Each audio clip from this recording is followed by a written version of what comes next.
굉장히 역사적인 일이 일어났잖아요. 우리 금융시장에서 3천이 넘었다. 네, 정답입니다. 금융시장에 대해서 이야기한다고 지금? 네네네. 우리가 친구가 해서 따라서 불안해서 매일 들어가서 어플로 계속 봤거든요. 대다수의 생각은 야 주식하다가 망한다. 실제로 만나보네. 당신이 만든 부자들이 굉장히 많아. 처음 왔어요. 진짜 처음 왔어요. 고객 예탁금도 70조 가까이 되고요. 일평균 거래대금이 지금은 40조 거래대금이 나오니까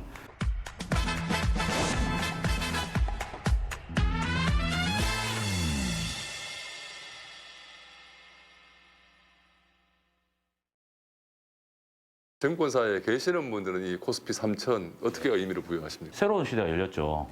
이제 말 그대로 천정이 뚫려 있는 형상이 돼버린 거잖아요. 과거 저희가 뭐 10년 박스권에 행보했다라고 말했다는 거는 그만큼 그 시점에서 사고 파는 분들이 많았었고 두터운 매물이 되었던 부분이 아예 상단이 활짝 열려버려서 새로운 시대로 가고 있는 케이스가 된 거니까요.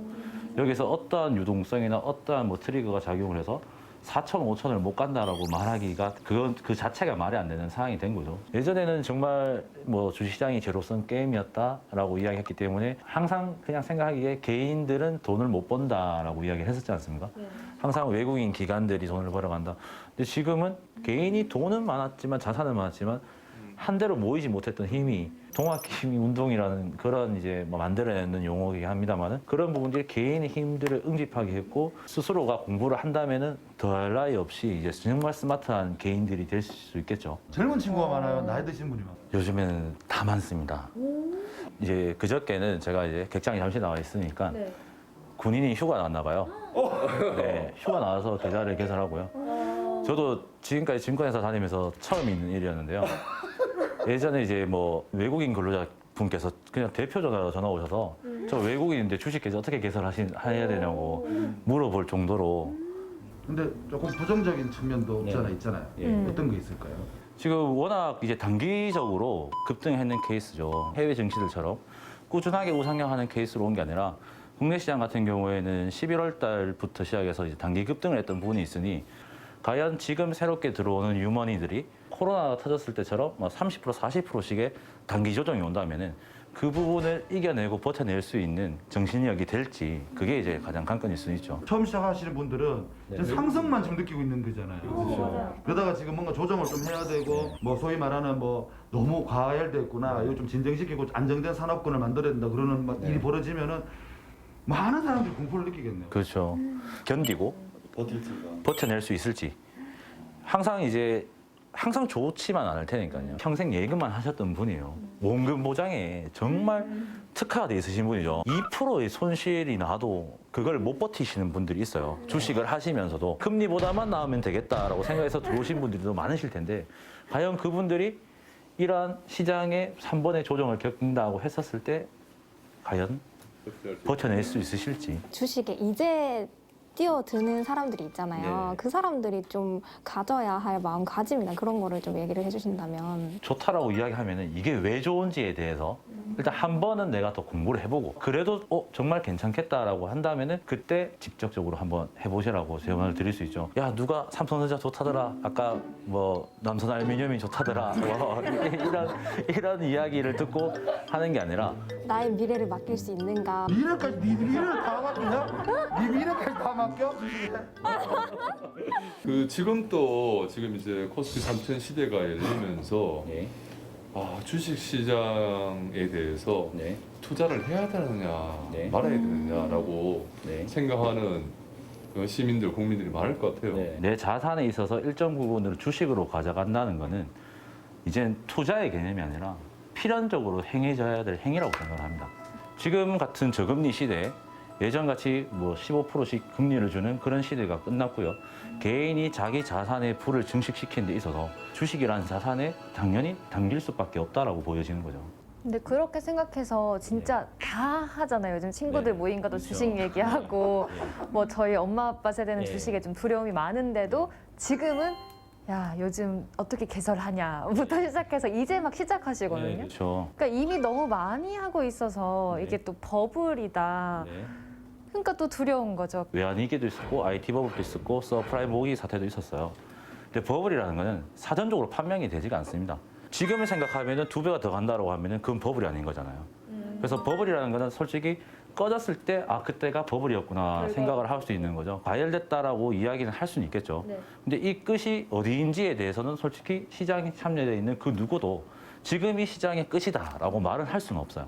본인이 이걸 사야 되는 이유에 대해서 조금은 더 공부를 하시고 내가 좀 더 알고 직접적으로 투자를 하시는 게 맞지 않겠나는 생각이 들고요.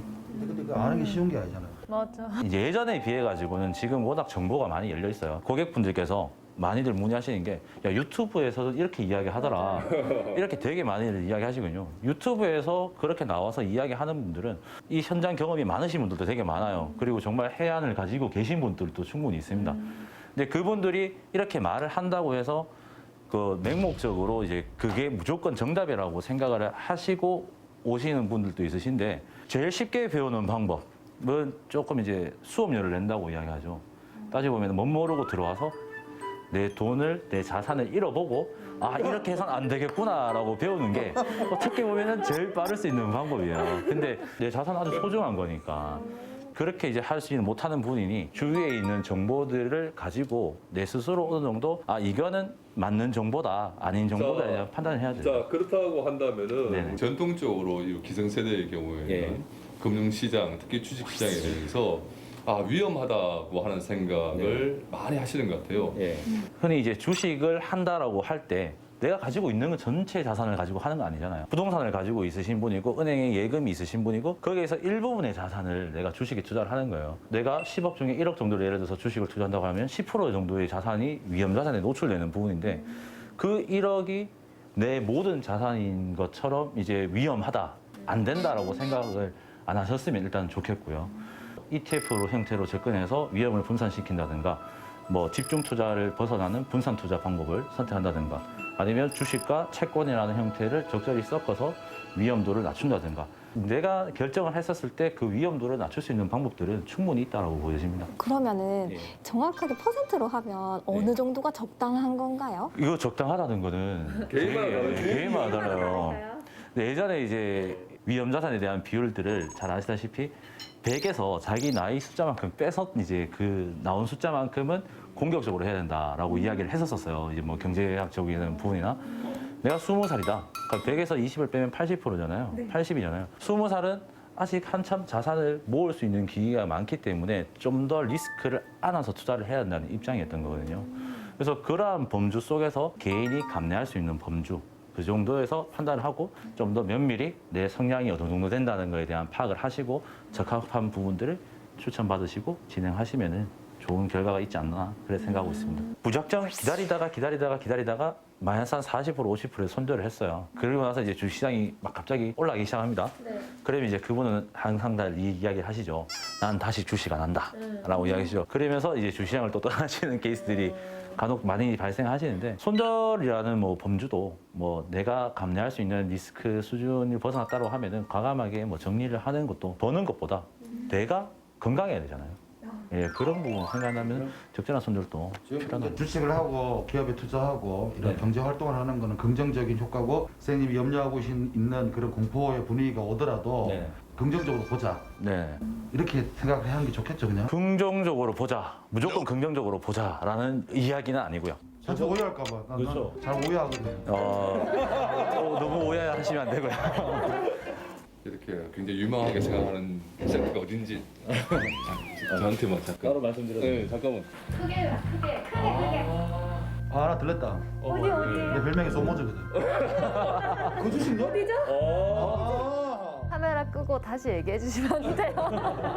이미 다들 경험하시고 지금 직접적으로 다 사용하고 계신 것들이 될 거예요. 내가 사용을 하고 생활을 하다 보면은 그 주위에 그 관련된 기업들이 보이기 시작을 합니다. 그게 완전 대중화가 돼버렸을 때는 이미 어느 정도 올라왔는 상황이겠지만 충분히 앞으로 새로운 섹터, 새로운 부분을 스스로가 발굴하실 수 있는 부분들이 충분히 있어요. 그래서 주위에 내가 하고 있는 부분들을 한번 먼저 관찰을 해보시고 아 여기에는 어떤 게 좋을까? 여기는 뭐지? 이런 거에 대해서도 한번 궁금해 보시는 게 되게 도움이 되실 것 같아요. 재무제표를 보면은 영업이익 네. 실적이 나오잖아.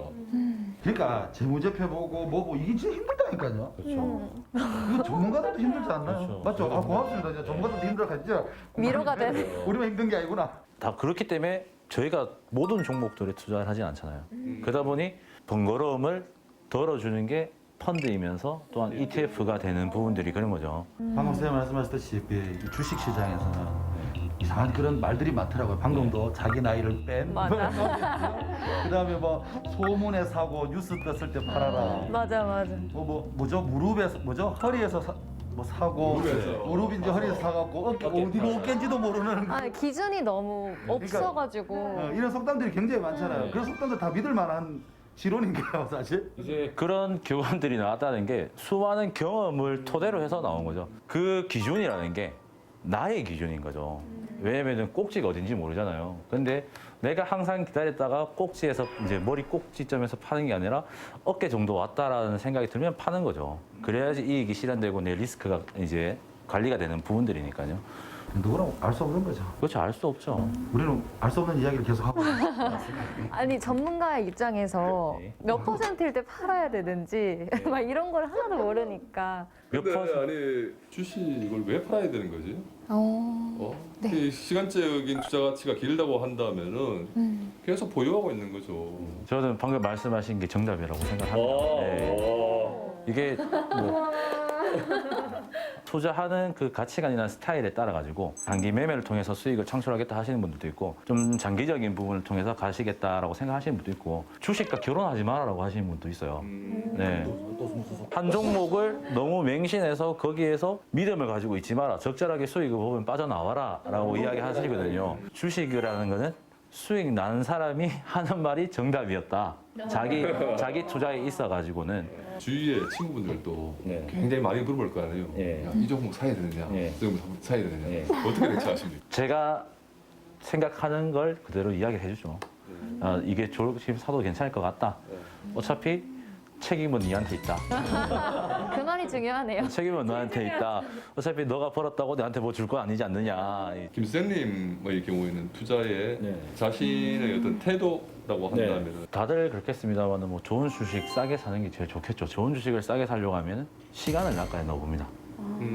좋은 지금 내가 봤을 때 이 좋은 주식은 이미 그게 가격이 반영이 될 거잖아요. 근데 이렇게 될 거라고 생각을 한다고 싸게 살기 위해서는 한참 좀 일찍 사서 저희가 계속 이야기하는 장기 투자, 그런 사업의 본 궤도에 올라오기 전까지는 한 종목을 사서 4년이고 5년이고도 가져가요. 그래서 산업이 어떻게 바뀔 건가에 대한 부분들을 스스로 이제 공부해 보려고 하고 그 공부해 보려고 하는 속에서 과연 그러면 어떤 기업들이 여기에 영향을 받는 기업들이 있을까? 그리고 과연 이 기업들은 재무적으로 어느 정도 탄탄한가? 아니면 당장의 재무가 불안정하더라도 충분히 턴어라운드 할 수 있는가? 이런 부분들을 제 스스로 찾기 위해서 노력을 하죠. 영끌, 뭐 B2 이런 네. 분들이 있다고 네. 듣긴 했는데 실제로 본 적이 있으세요? 여기 필수를 고객분들 내서 투자하는 사람. 중에서도? 맞죠. 흔히 이제 차익 거래라고 많이 들어보셨잖아요. 리스크는 안는 거죠. 2%의 금리로 자금을 빌려서 내가 충분히 여기서 3%, 4%를 낼 수 있어서 차익 실현을 한다면 이게 분명히 차익 거래거든요. 이게 투자의 기법입니다. 따지고 보면은. 근데 내가 감내하지 못하는 범위에 있는 거에 했을 때가 문제가 되는 거죠. 내가 감내할 수 있는 범주에 내에서라면 저는 충분히 투자라고 보고 있어요. 너무 과해서는 안 되는 거죠. 정말 영끌이라는 단어처럼 영혼을 끌어내. 다 땡겨와서 내가 여기서 뭐 아니면도 나의 부의 사다리를 이용해서 넘어가겠다 이런 생각을 가지고 접근하면 안 된다. 건전한 투자가 돼야 되는 거죠. 그거는 투자가 아니라 투기거든요. 흔히 자산 관리를 할 때 꼬리표를 달아라고 하잖아요. 말 그대로 내가 한 3개월 뒤에 쓸 돈이에요. 써야 될 자금이에요. 그걸 가지고 주식을 하는 거는 승부수를 띄운 거죠. 3개월 만에 내가 뭔가를 터트려서 여유 자금을 더 만들겠다. 이거는 어느 정도의 기간을 가져갈 수 있는 거.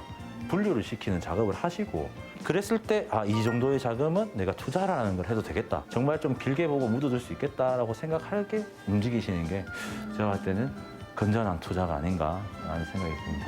투자와 리스크, 뭐 자산 관리, 버는 것도 중요한데요. 안 잃는 게 더 중요합니다. 설명도 듣고 있는데 본인도 이제 투자를 조금 하시긴 했잖아요. 네. 네, 어떤 생각이 들던가요? 더 공부하고 진짜 파악 많이 해서 이제 진짜 학생이 돼보려고 합니다. 주린이에서 벗어나고는 싶은데 어렵긴 할 것 같아요. 제대로 알고 다시 한번 도전하자 생각했습니다. 알면 알수록 더 헷갈리고 모르는 거고 미지의 세계에 저는 도전을 포기하겠습니다. 진짜일까?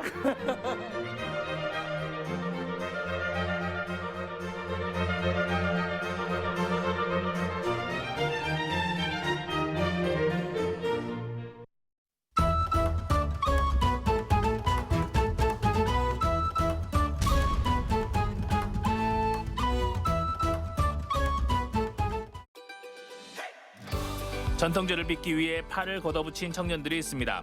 막걸리와 양주, 벌꿀주를 비롯해 여러 주종을 연구 중인데요. 저희가 만드는 술의 100% 재료는 다 대전에서 나오는 농산물을 활용을 하고 있고요. 저희의 제품이 더 많이 판매가 될수록 대전 지역에 있는 농가에도 도움이 될 수 있도록 자본은 없지만 패기와 열정으로 가득 찬 청년들. 커피 찌꺼기와 과일 껍질 등 버려진 재료로 술을 만드는 방법도 연구 중이죠. 전통주에 도전하는 청년들을 만나봅니다.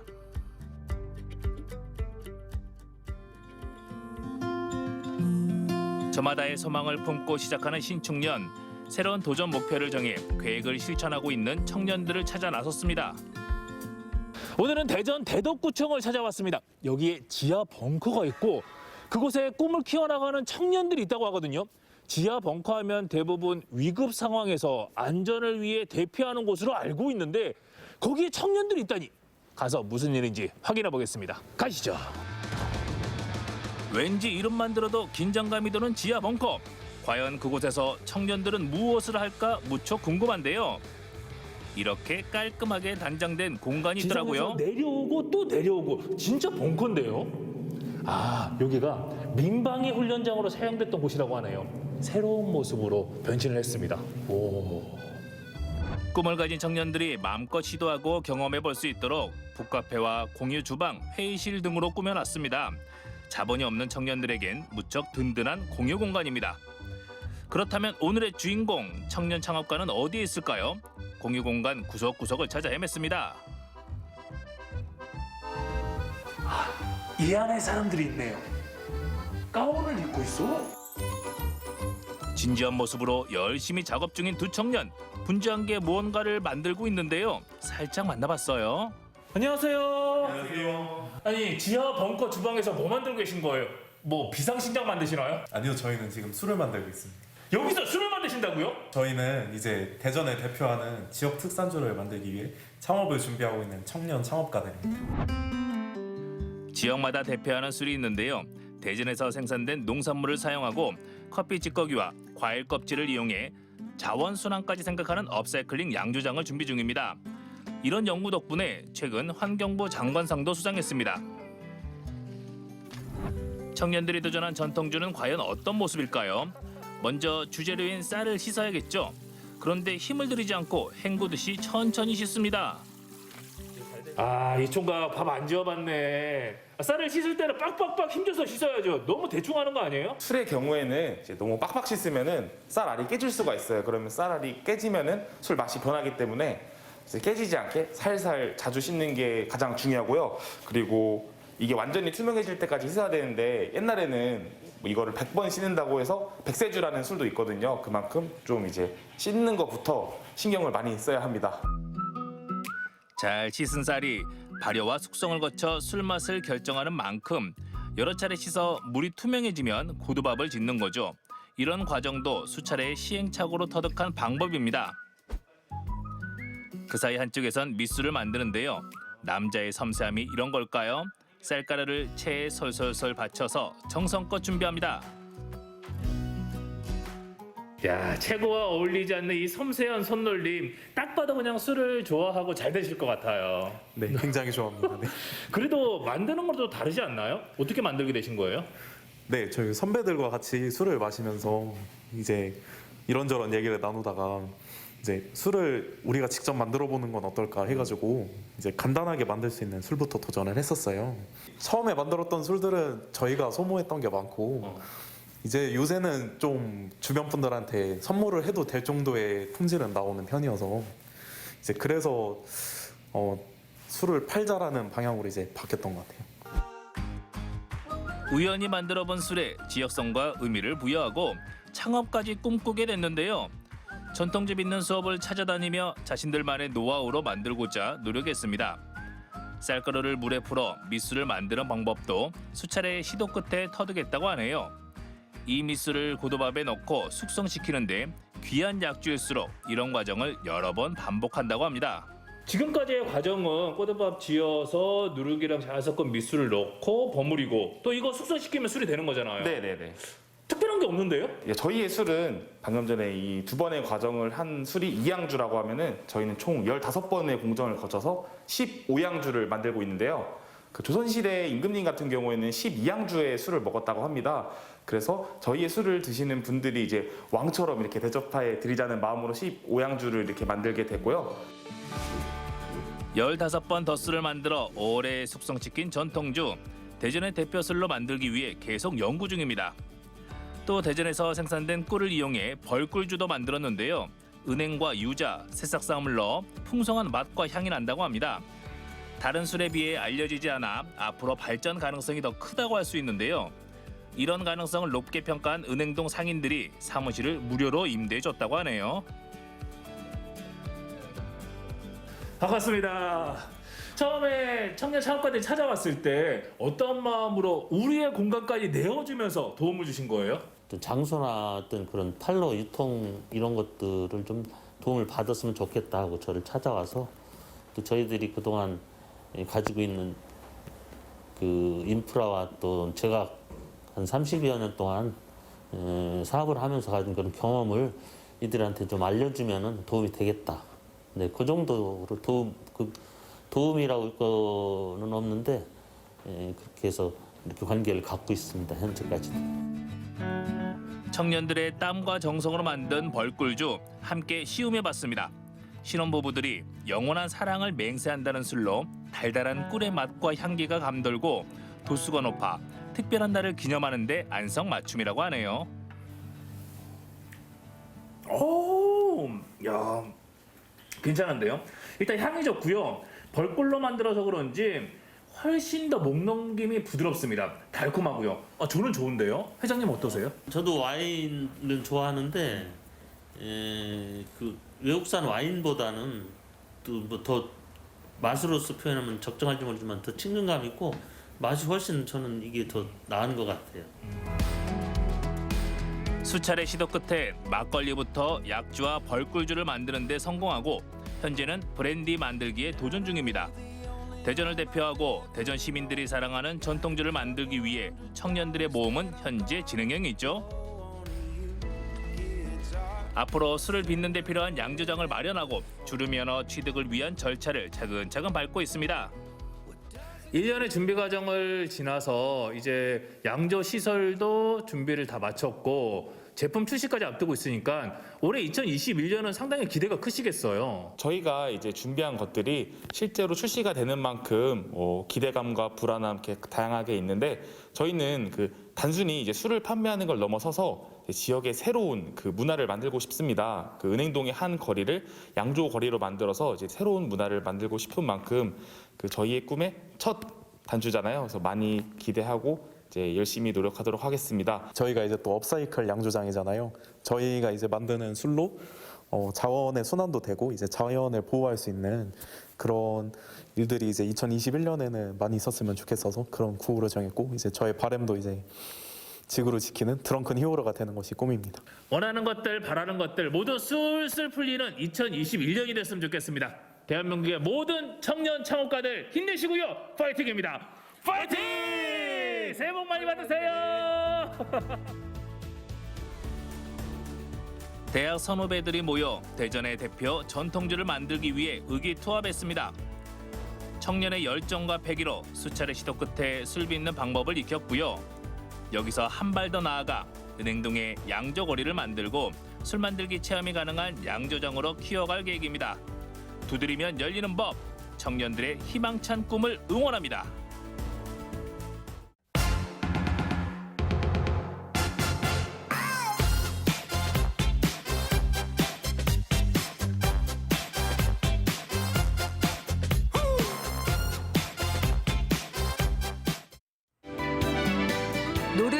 그리워낸 추억 한 점을 쌀밥 위에 살포시. 숯불의 온기처럼 따뜻한 정이 익어가는 경북 안동. 밥을 한 그릇 먹던 걸 두 그릇 먹게끔 생각하는 게 강고등어라고 생각합니다. 항상 변치 않는 고향 같은 맛이 있습니다. 오래된 손맛과 함께하는 노포점 이야기 지금 시작합니다. 경북 안동의 전통을 논할 때는 맛의 역사를 빼놓을 수 없습니다. 특히 원도심 중심엔 유독 오래된 맛집이 많은 편인데요.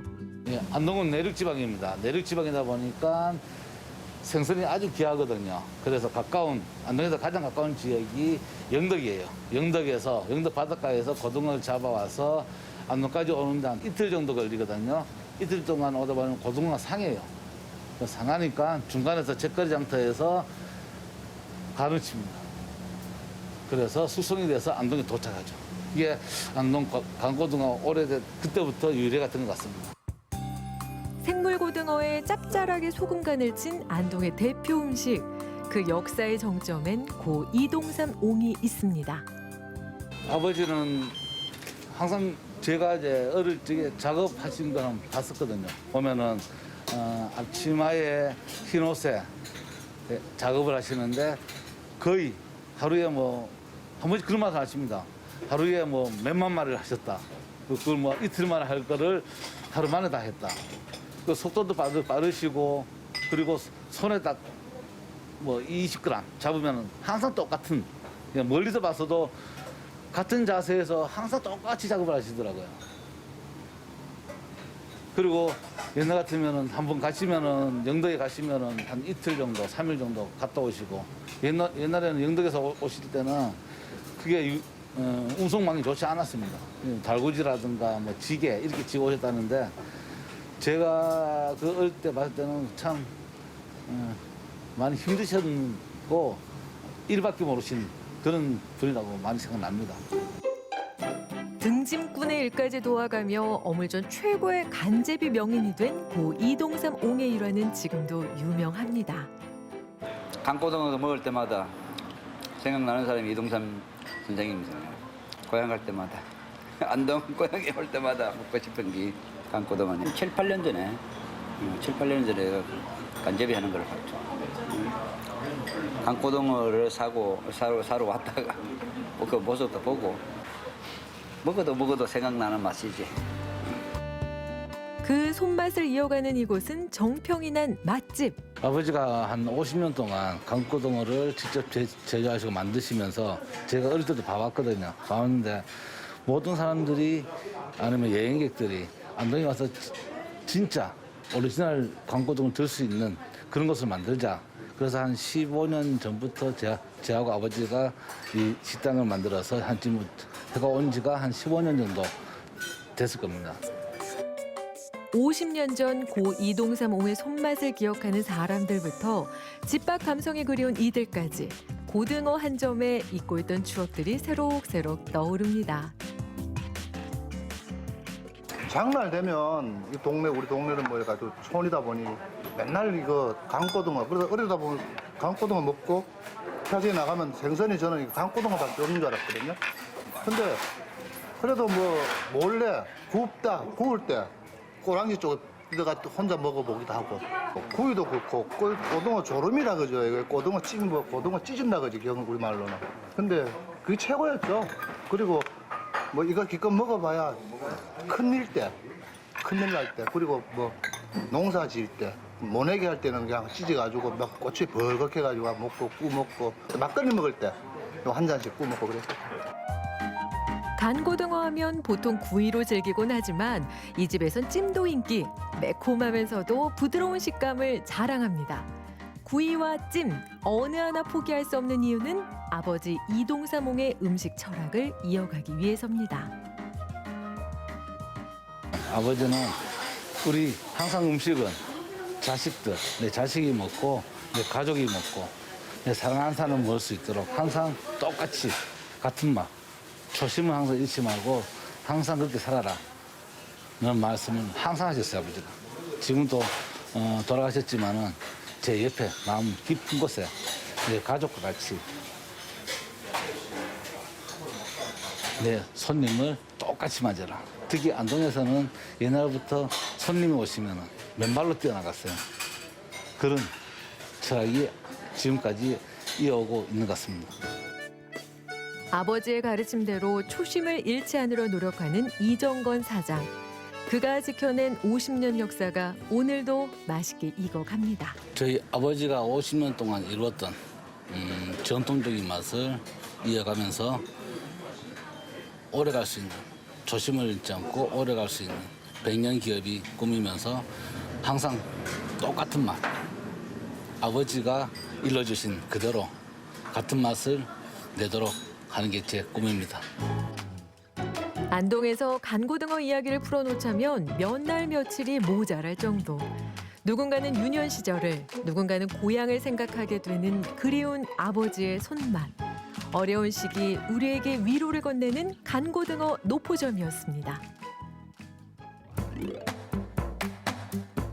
이번엔 안동 원도심하면 지나칠 수 없는 곳 먹거리 골목을 찾았습니다. 안동 갈비골이라 적힌 굴뚝은 옛 섬유 공장의 흔적. 1980년 공장이 다른 곳으로 옮겨가면서 주변에 있던 식당들이 모여들었고 지금의 갈비 골목이 됐다는 것이 정설입니다.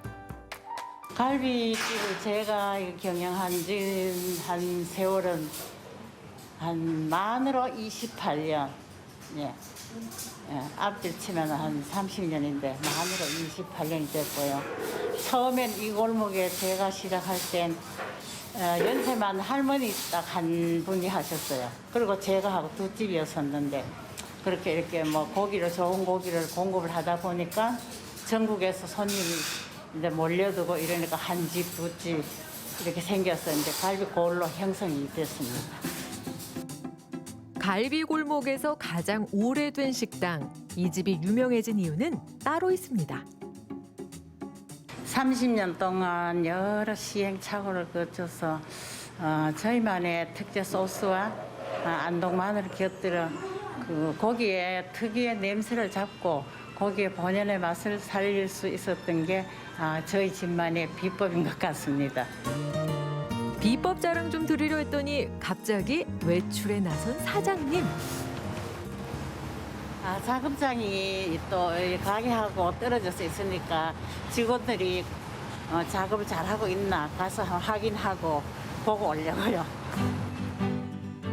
격려차 방문한 축산 가공장에 또 다른 비결이 숨어 있다는데요. 믿을 만한 전문가에게 고기 손질을 맡겨 항상 좋은 재료만을 엄선하는 것. 30년 맛집의 노하우입니다. 항상 고생이 많네요, 오늘도요. 항상 잘하고 매간 빚고 있지만 오늘도 열심히 하고 수고 많이 해요. 안녕하세요. 이렇게 지금까지 안동 한우만을 고집해 왔다는군요. 고기의 마블링을 최대한 살리고 유통 과정에 있어서 싱싱함을 손님들 식탁 위에까지 유지하도록 늘 노력하고 있습니다. 고깃집이 가장 분주해지는 저녁 시간. 요즘은 코로나19로 분위기가 우울하지만 그래도 저녁 준비는 소홀함 없이 착착 진행됩니다. 강릉에서 왔는데 여기가 안동이 제 고향이라서 고향 올 때마다 한 번씩 들르는 곳입니다. 갈비가 다른 지역에서 먹는 것보다 훨씬 신선하고 더 육향이 많이 좋은 편이라서 꼭 와서 한 번씩 고향 올 때마다 찾습니다. 고향 올 때마다 생각나는 갈비 한 점에 그동안 쌓인 근심 걱정이 눈 녹듯 사라진다는 사람들. 저희는 사실 서울에 살면서 안동에 놀러 오게 됐는데 마침 되게 맛있는 집이 있다고 그래가지고 방문하게 됐고요.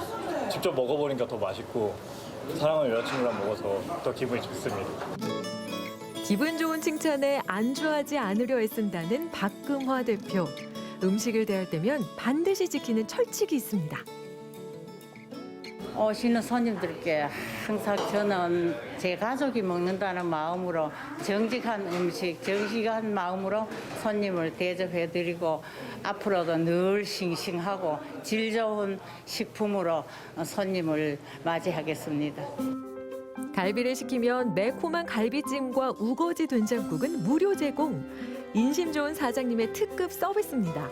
여기에 숙성하지 않고 바로 양념에 내놓는 마늘갈비가 더해지면 두말할 필요가 없죠. 특히 양념의 비법은 아직 누구에게도 공개하지 않은 사장님만의 손맛이 담겼습니다.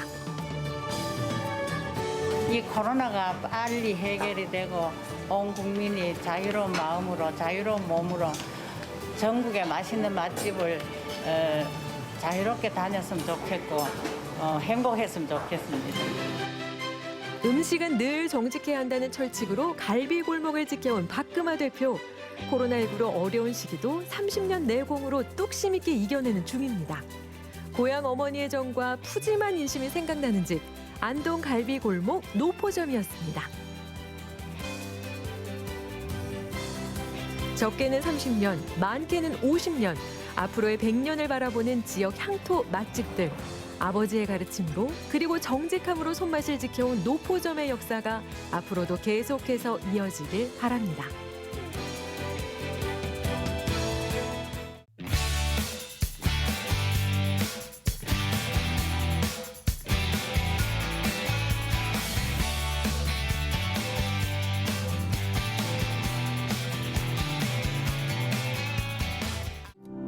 쫄깃한 식감이 눈길 사로잡는 낙지볶음과 맑게 끓여낸 우럭탕. 맛이었어요? 어떤? 제가 끼랬지만은 너무 맛있습니다. 최고입니다. 구운 생선을 더 맛있게 먹으려면요. 손으로 먹어야지. 이거 먹어야지. 맛있습니다, 역시. 바다의 맛을 야무지게 눌러 담은 여수표 한상 차림. 그 알찬 맛의 세계에 덩덩 빠져보시죠. 다리가 생기면서 육지가 된 섬 여수 적금도. 아, 여수 적금도의 아침 그냥 상쾌하네 상쾌해. 야, 느낌 좋습니다. 여기가 바로 여수 적금도인데요. 이곳 여수 적금도에 1호 식당이 있다고 해서 제가 만나러 봤거든요. 저쪽인 것 같은데 가보시죠. 여기구나. 아, 안녕하세요. 아, 반갑습니다. 야, 근데 어디 가시는 거예요? 지금 요호에 판장에 지금 낙지 경매로 갑니다. 판장 저쪽 고흥 쪽인데요. 아, 여수에서 고흥까지 네. 판장을 가요? 네. 파령대교를 사이에 두고 좌고흥 우여수. 다리 하나만 건너면 10분여 만에 닿는 이곳이 여수 적금도 식당의 단골 위판장입니다. 이른 아침 위판장으로 사람들을 불러 모은 주인공은 싱싱한 겨울낙지. 긴장된 분위기 속에 경매가 시작됐습니다. 단골 경매사 덕분에 순식간에 경매 성사. 아, 정신이 하나도 없네요. 좋은 거 잘 샀어요. 좋은 거 잘 샀어. 네. 오늘. 싱싱한 고흥 낙지 모시고 다시 여수 출발. 우와, 힘 봐라. 우와, 힘 봐, 힘 봐. 이야. 이따가 먹어줘봐. 오늘의 또 다른 주인공 우럭 역시 고흥 증량만이 키운 건강한 먹거리입니다. 자, 그럼 본격적으로 여수 밥상을 준비해 볼까요? 싱싱한 우럭은 맑은 탕이 제격. 여기에 주인장만의 비법이 들어가는데요. 고추냉이 넣습니다. 고추냉이를 예. 왜 고추냉이를 넣어요? 요거 비린내를 제거해주는 방법이 있더라고요. 요걸 하니까 비린내가 제거가 돼서 요걸 넣고 있어요. 저만의 비법입니다. 또 다른 비법의 고추 양념장으로 칼칼한 맛을 더해준 후 다시 한 소끔. 네, 간을 한번 봐볼까요? 아, 그 비법 양념이 뭐가 있네. 맛이 다르네, 진짜로 이게. 다음에 제가 살짝 가르쳐드릴게요. 잠깐 맛있다. 되게 시원하다. 이번엔 아침에 공수해온 싱싱한 낙지가 나설 차례. 낙지의 부드러운 식감을 위해 뜨거운 물에서 살짝 데쳐주고요. 생식기예요. 요게 낙지의 꼬랑지 요거는 버려야 됩니다. 잘못하면 배탈이 날 수 있거든요. 양파 먼저 여러 채소에 마늘과 고추장 등의 갖은 양념으로 맛을 입힌 후 데쳐놓은 낙지 넣고 센 불에서 휘리릭. 네, 다 됐습니다. 반찬들 역시 가능하면 섬마을에서 나는 제철 먹거리를 이용한다는 주인장. 이게 바로 섬마을 적금도의 인심 아니겠습니까? 됐어, 오케이. 옥상에서 직접 말려 쪄낸 닭대, 손숙해온 적금도표 찬들까지 더해 푸짐한 섬마을 밥상이 완성됐습니다. 야, 한상 차림이 제대로 한번 차려졌습니다. 와, 뭐부터 먹어야 할지 모르겠는데. 낙지볶음에 수제 면을 넣어 푸짐하게. 지하고 해가지고. 이게 낙지 자체가 그냥 마냥 부드럽다기보다는 식감도 있으면서 부드러움을 동시에 갖고 있으니까 그 맛이 또 좋은데다가 여기다 또 소면이 같이 들어가니까 이 조화로움이 이거 좋네. 조화의 끝이다. 조화의 끝. 쑥갓 넣고 미나리와 쑥갓을 더한 미나리를 우럭 맑은 넣고. 탕의 맛은 자 이렇게 해가지고선 아까 드신 거보다 네네. 훨씬 맛이 더 어우러져 가지고 맛이 좋을 겁니다.